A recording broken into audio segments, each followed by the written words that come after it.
ಇವತ್ತು ಒಂದು ನೈಜೀರಿಯನ್ಸ್ 6 ಜನ ನೈಜೀರಿಯನ್ನರ ಪ್ರೀತಿಯಲ್ಲಿ 700 ಭಾರತೀಯ ಮಹಿಳೆಯರು ಬಿದ್ದಂತ ಒಂದು ಪ್ರಕರಣವನ್ನ ಭೇದಿಸಿದ್ದಾರೆ ಪೊಲೀಸರು.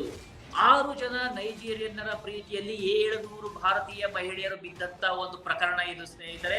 ವಿಶೇಷವಾಗಿರ್ತಕ್ಕಂಥ ಪ್ರಕರಣ, ಇವತ್ತು ದೊಡ್ಡ ಮಟ್ಟದ ಚರ್ಚೆಗೂ ಕೂಡ ಕಾರಣವಾಗಿರ್ತಕ್ಕಂಥ ಪ್ರಕರಣ. ಗೌತಮ ಬುದ್ಧ ನಗರ ಪೊಲೀಸರು ಈ ಒಂದು ಜಾಲವನ್ನ ಭೇದಿಸಿದ್ದಾರೆ. 6 ಜನ ನೈಜೀರಿಯನ್ನರ ಪ್ರೀತಿಯಲ್ಲಿ ಬಿದ್ದಂತ 700 ಭಾರತೀಯರ ಮಹಿಳೆಯರ ಕಥೆ ಇದು. ಇವತ್ತು ಇದೊಂದು ಇಂಟ್ರೆಸ್ಟಿಂಗ್ ಆಗಿರ್ತಕ್ಕಂಥ ವಿಷಯ. ಸಾಕಷ್ಟು ಬಾರಿ ನಾವು ಗಮನಿಸ್ತೀವಿ, ಏನಂದ್ರೆ ಎಷ್ಟೋ ಜನ ಪ್ರೀತಿಸ್ತಾ ಇರ್ತಾರೆ, ಒಂದು ಮದುವೆಯನ್ನ ಹಾಕ್ಬೇಕು ಅಂತ ಬಯಸ್ತಾ ಇರ್ತಾರೆ, ಅವರ ಮನೆಗೆ ಹೋಗಿರ್ತಾರೆ, ಅವರ ಕುಟುಂಬದವರನ್ನು ಸಂಪರ್ಕಿಸ್ತಾರೆ, ಆದ್ರೆ ಮದುವೆ ಸಾಧ್ಯ ಆಗೋದಿಲ್ಲ, ಪ್ರೀತಿ ಸಾಧ್ಯ ಆಗೋದಿಲ್ಲ. ಆದ್ರೆ ಮುಖವನ್ನೇ ಕಾಣದೇ ಇರ್ತಕ್ಕಂಥ, ಗುರುತು ಪರಿಚಯವೇ ಇರ್ತಕ್ಕಂಥ 6 ಜನ ನೈಜೀರಿಯನ್ನರ ಬಲೆಗೆ 700 ಭಾರತೀಯ ಯುವತಿಯರು ಮಹಿಳೆಯರು ಬಿದ್ದಿದ್ದು ಹೇಗೆ? ಒಂದು ಕೌತುಕಮಯವಾಗಿರ್ತಕ್ಕಂಥ ಪ್ರಕರಣ ಇದು. ಇದನ್ನ ಸಾಕಷ್ಟು ನಮ್ಮ ಯುವಕರು ಕೂಡ ಚರ್ಚೆ ಮಾಡ್ತಾ ಇರ್ತಾರೆ ಸಾಮಾಜಿಕ ಜಾಲತಾಣದಲ್ಲಿ. ಅಲ್ಲ, ನಮಗೆ ಏನ್ ಕಡಿಮೆ ಇದೆ? ದುಡಿತಾ ಇದೀವಿ, ಹಣಕಾಸಿದೆ, ಆದ್ರೂ ಕೂಡ ಒಂದು ಹುಡುಗಿ ಸಿಗೋದಿಲ್ಲ, ಇವ್ರಿಗೆಲ್ಲ ಹೆಂಗ್ ಬೀಳ್ತಾರೆ ಅಂತ. ಇದು ನಮ್ಮ ಭಾಷೆ ಅಲ್ಲ, ಒಂದು ಸಹಜವಾಗಿ ಚರ್ಚೆ ಆಗುವಂತಕ್ಕಂಥ ಒಂದು ಭಾಷೆ. ಮಹಿಳೆಯರು ಕೂಡ ಸಹಜವಾಗಿ ನೋಡ್ತಾ ಇರ್ತಾರೆ, ಅತ್ಯುತ್ತಮವಾಗಿರ್ತಕ್ಕಂಥ ಗಂಡು ಇರಬೇಕು, ಅವರದ್ದು ಕೂಡ ಆಸೆ ಆಕಾಂಕ್ಷೆಗಳಿರ್ತಾರೆ, ಇದಕ್ಕೆ ಸಪೋರ್ಟಿವ್ ಆಗಿರ್ಬೇಕು ಅಂತ. ಆದ್ರೆ ಈ ರೀತಿ ಮೋಸ ಹೋದಾಗ ಅದು ಸಾಕಷ್ಟು ಒಂದು ವಿಚಿತ್ರವಾಗಿರ್ತಕ್ಕಂಥ, ವಿಭಿನ್ನವಾಗಿರ್ತಕ್ಕಂಥ ಚರ್ಚೆಗೆ ಕಾರಣ ಆಗುತ್ತೆ. ಹಾಗಿದ್ರೆ ಮೊದಲು ಈ ಪ್ರಕರಣ ಏನಪ್ಪಾ ಅಂತ ನೋಡೋದಾದ್ರೆ, ಗೌತಮ ಬುದ್ಧ ನಗರ ಪೊಲೀಸರಿಗೆ ಒಂದು ಕಂಪ್ಲೇಂಟ್ ಬರುತ್ತೆ. ನಾನು ಡೆನಿಯಲ್ ಜೋ ಅಂತಕ್ಕಂಥ ಒಬ್ಬ ವ್ಯಕ್ತಿಗೆ 2,50,000 ಕೊಟ್ಟಿದ್ದೀವಿ ಅಂತ ಹೇಳಿ ಒಂದು ಕಂಪ್ಲೇಂಟ್ ಬರುತ್ತೆ. 2,50,000 ಒಬ್ಬ ಯುವತಿ ಕೊಟ್ಟಿರ್ತಕ್ಕಂಥದ್ದು. ಹೇಗಪ್ಪ ಇದು, ಏನಾಯ್ತು ಅಂತೇಳಿ ಪೊಲೀಸರು ಆ ಪ್ರಕರಣದ ಬೆನ್ನತ್ತಾರೆ. ಅವಾಗ ಗೊತ್ತಾಗ್ತಾ ಹೋಗುತ್ತೆ, ಇದೊಂದು ದೊಡ್ಡ ಜಾಲ. ಇದರಲ್ಲಿ ಒಬ್ಬ ಭಾರತೀಯ ಮಹಿಳೆ ಕೂಡ ಇದ್ದಾಳೆ, 6 ಜನ ನೈಜೀರಿಯನ್ಸ್ ಇದ್ದಾರೆ.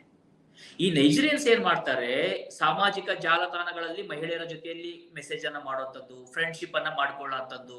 ಈ ವ್ಯಕ್ತಿ 2,50,000 ಇಸ್ಕೊಂಡು ಅವನು ಹೇಳಿದ್ದೇನೆಂದ್ರೆ, ನಾನೊಬ್ಬ ಪೈಲಟ್ ಆಗಿದ್ದೀನಿ ಅಮೆರಿಕಾದಲ್ಲಿ, ನಾನಿನ್ನೆಲ್ಲ ಕರ್ಸ್ಕೊಳ್ತೀನಿ ಅಂತ ಹೇಳ್ತಾನೆ. ಅವನ ಬಣ್ಣದ ಮಾತಿಗೆ ಆ ಯುವತಿ ಕರಗ್ತಾಳೆ. ಜೊತೆಗೆ ಇಲ್ಲಿ ನೋಡು, ನಾನು ನಿನಗೊಂದು ಎಕ್ಸ್ಪೆನ್ಸಿವ್ ಆಗಿರ್ತಕ್ಕಂಥ ಗಿಫ್ಟ್ ಅನ್ನ ತೆಗೆದುಕೊಂಡಿದ್ದೀನಿ, ನಿಮ್ಗೆ ಕಳಿಸ್ತಾ ಇದ್ದೀನಿ, ಈಗ ಅದನ್ನ ಬಿಡಿಸ್ಕೊ ನೀನು. ಅದು ಕಷ್ಟ, ಆದ್ರೆ ಕಸ್ಟಮ್ಸ್ ಗಂತ 2,50,000 ನೀನು ಪೇ ಮಾಡ್ಬೇಕು. ಲಕ್ಸುರಿ ಆಗಿರ್ತಕ್ಕಂಥ ಗಿಫ್ಟ್, ಅಮೆರಿಕದ ಕನಸು. ಸಹಜವಾಗಿ ಆ ಹುಡುಗಿಯ ಮನಸ್ಸನ್ನ ಕದ್ದು ಬಿಡ್ತಾನೆ ಆ ವ್ಯಕ್ತಿ. 2,50,000 ತಾನೇ ಕೊಡೋಣ, ಯಾಕಂದ್ರೆ ಅದ್ರ ಬೆಲೆ, ನನಗ್ ಬಂದಿರೋಂಥ ಗಿಫ್ಟ್ ಅದು 5 ಲಕ್ಷನೋ 10 ಲಕ್ಷನೋ 15 ಲಕ್ಷ ಆಗುತ್ತೆ. ನನ್ನ ಮುಖತಃ ಭೇಟಿ ಆಗಿಲ್ಲ, ಆದ್ರೂ ಕೂಡ ಆ ವ್ಯಕ್ತಿ ಒಬ್ಬ ಪೈಲಟ್ ಆಗಿರ್ತಕ್ಕಂಥವ್ನು ನನಗೋಸ್ಕರ ಇಂಥ ಒಂದು ಎಕ್ಸ್ಪೆನ್ಸಿವ್ ಗಿಫ್ಟ್ ಕೊಡ್ಸೆ ಸುಮ್ಮನಿರಕ್ಕಾಗತ್ತಾ ಅಂತ ಹುಡುಗಿನೂ ಯೋಚನೆ ಮಾಡ್ತಾಳೆ. 2,50,000 ಹಣವನ್ನ ಅವನ ಅಕೌಂಟಿಗೆ ಹಾಕ್ತಾಳೆ, ಅವನ ಹೇಳದಲ್ಲಿ ಹಾಕ್ತಾಳೆ.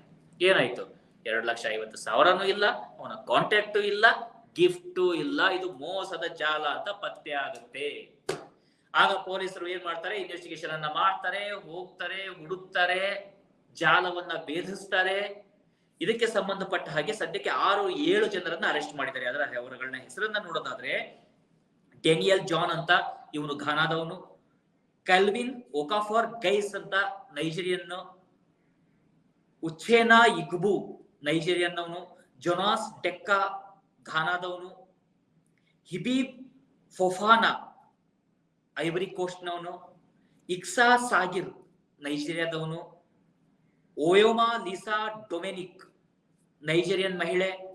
ಅದೇ ರೀತಿಯಾಗಿ ಭಾರತದ ಮಹಿಳೆ ಒಬ್ಬಳಿದ್ದಾಳೆ, ಸಿಕ್ಕಿಂನವಳು, ರಾಧಿಕಾ ಚೆಟ್ರಿ ಅಂತ. ಅವಳು ಕೂಡ ಈ ಗ್ಯಾಂಗಿನ ಸದಸ್ಯೆ. ಅವಳನ್ನು ಕೂಡ ಬಂಧಿಸಿದ್ದಾರೆ. ಬಂಧಿಸಿದ ಬಳಿಕ ಏನ್ ಮಾಡ್ತಾರೆ, ಅವರ ಮೊಬೈಲ್ ಅನ್ನ ತಡ್ಕಾಡ್ತಾರೆ ಪೊಲೀಸರು. ಸುಮಾರು 30 ಮೊಬೈಲ್ಗಳು ಸಿಗ್ತವೆ. ಅವುಗಳನ್ನ ಚೆಕ್ ಮಾಡಿದಾಗ ಗೊತ್ತಾಗುತ್ತೆ, ಕೇವಲ ಈ ಒಬ್ಬಳೆ ಮಹಿಳೆ ಅಲ್ಲ ಈ ಪ್ರಕರಣದಲ್ಲಿ ಸಿಕ್ಕಾಕೊಂಡಿರೋಳು.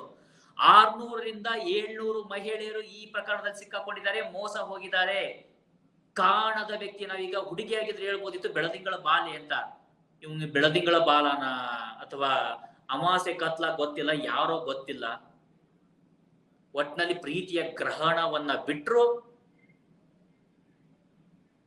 600ರಿಂದ 700 ಯುವತಿಯರನ್ನ ಜೀವನದಲ್ಲಿ ಆಟವನ್ನ ಮಾಡಿದ್ರು, ನಂಬಿಸಿದ್ರು, ಅವರಿಂದ ಹಣವನ್ನ ಪೀಕಿದ್ರು, ಹಣವನ್ನ ಗಳಿಸಿದ್ರು. ಈಗ ಪ್ರಕರಣವನ್ನ ಪೊಲೀಸರು ಭೇದಿಸಿದ್ದಾರೆ. ವೀಕ್ಷಕರೇ, ಇದು ಪುರುಷ ಅಥವಾ ಮಹಿಳೆ ಅಂತಕ್ಕಂಥ ವಿಚಾರ ಅಲ್ಲ. ಮೋಸ ಹೋಗುವವರು ಎಲ್ಲಿವರೆಗೂ ಇರ್ತಾರೋ ಅಲ್ಲಿವರೆಗೂ ಮೋಸ ಮಾಡೋರು ಇದ್ದೇ ಇರ್ತಾರೆ ಅಂತ ಒಂದು ಮಾತಿದೆ. ಹೀಗಾಗಿ ಯಾವುದೋ ಒಬ್ಬ ಕಾಣದ ವ್ಯಕ್ತಿ, ಯಾವುದೋ ಸೋಷಿಯಲ್ ಮೀಡಿಯಾದಲ್ಲಿ ಭೇಟಿಯಾಗಿರ್ತಕ್ಕಂಥವನು, ಯಾರೋ ಒಬ್ಬ ಹೇಳ್ದ, ಅವನೇನೋ ಒಂದು ಗಿಫ್ಟ್ ಕಳಿಸ್ತಾ ಅಂದ್ರೆ ಯಾಕೆ ಗಿಫ್ಟ್ ಕಳಿಸ್ತಾನೆ? ಯಾಕೆ ಕಳಿಸ್ಬೇಕು? ಅದನ್ನ ಅಷ್ಟು ಸಹಜವಾಗಿ ಹೇಗೆ ನಂಬುತ್ತೀರಾ? ನಂಬಬೇಕು. ಪ್ರೀತಿಗೆ ಕಣ್ಣಿಲ್ಲ ಅಂತಾರೆ, ಆದ್ರೆ ಬುದ್ಧಿ ಇಲ್ಲ ಅಂತ ಯಾರು ಹೇಳೋದಿಲ್ಲ. ಪ್ರೀತಿ ಕಣ್ಣಿಲ್ದೇ ಇರ್ಬೋದು, ಬುದ್ಧಿ ಇರೋದಿಲ್ವಾ? ಸಹಜವಾಗಿ ಹೇಗ್ ನಂಬ್ತೀರಾ? ಹಣಕಾಸಿನ ವ್ಯವಹಾರ ಬಂದಾಗ ದುಡ್ಡನ್ನ ಹೇಗ್ ಹಾಕ್ತೀರಾ? ಇದನ್ನೇ ಇವತ್ತು ಗೌತಮ ಬುದ್ಧ ಪೊಲೀಸರು ಪ್ರಶ್ನಿಸ್ತಾ ಇದ್ದಾರೆ. ಪ್ರತಿ ದೇಶದ ವಾಸಿಗಳಿಗೆ ಒಂದು ಒಂದು ಅವರ ಸಹನೆ ಇದನ್ನು ಕೂಡ ಸಲಹೆಯನ್ನ ಕೂಡ ಕೊಟ್ಟಿದ್ದಾರೆ. ಅವ್ರು ಹೇಳಿದ್ದೇನಂದ್ರೆ, ದಯವಿಟ್ಟು ಈ ರೀತಿ ಮೋಸ ಹೋಗ್ಬೇಡಿ, ಎಚ್ಚರಿಕೆಯಿಂದ ಇರಿ. ಖಂಡಿತ ಪ್ರೀತಿ ತಪ್ಪಲ್ಲ. ಪ್ರೀತಿ ಯಾವತ್ತೂ ಕೂಡ ಜಾತಿ, ಮತ, ಬಣ್ಣ, ಅಂತಸ್ತನ್ನ ನೋಡೋದಿಲ್ಲ. ಆದ್ರೆ ಅದು ನಿಜಕ್ಕೂ ಪ್ರೀತಿನ, ಮೋಸದ ಜಾಲನ, ಅದನ್ನ ನಿರ್ಧರಿಸಬೇಕಾಗಿರ್ತಕ್ಕಂಥದ್ದು ಅವರವರ ವೈಯಕ್ತಿಕ ನಿರ್ಧಾರ.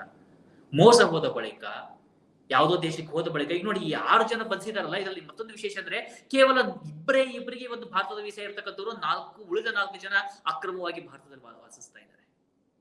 ಸೊ ಈ ನಿಟ್ಟಿನಲ್ಲಿ ಭಾರತದ ವಿದೇಶಾಂಗ ಇಲಾಖೆ, ಭಾರತದ ಗುಪ್ತಚರ ಇಲಾಖೆಗಳು, ಭಾರತದ ಭದ್ರತಾ ಇಲಾಖೆಗಳು, ಗೃಹ ಸಚಿವಾಲಯ ಸಾಕಷ್ಟು ಗಮನವನ್ನು ಹರಿಸಬೇಕಾಗುತ್ತೆ.